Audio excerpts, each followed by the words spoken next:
Hello guys, get ready because in this video I'm going to show you how to fix Snapchat lag in Infinix Hot 60.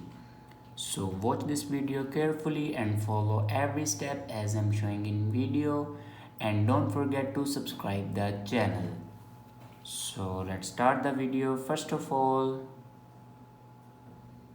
open settings. In settings, scroll down and here you can see the option app management. Now click on it and then click on app list. Now scroll down and here you can see the Snapchat app.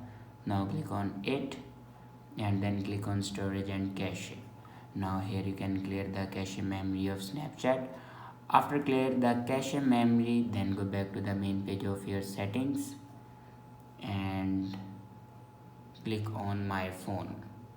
Now here you can click on check for updates and here you can check your latest version will be updated or not. If it doesn't update to latest version, then update it to latest version. After update a latest version, then go back to your home screen and reinstall your Snapchat. Firstly uninstall your app and then reinstall it. After reinstall your app, your problem will be fixed. I hope this video is helpful for you. Thanks for watching.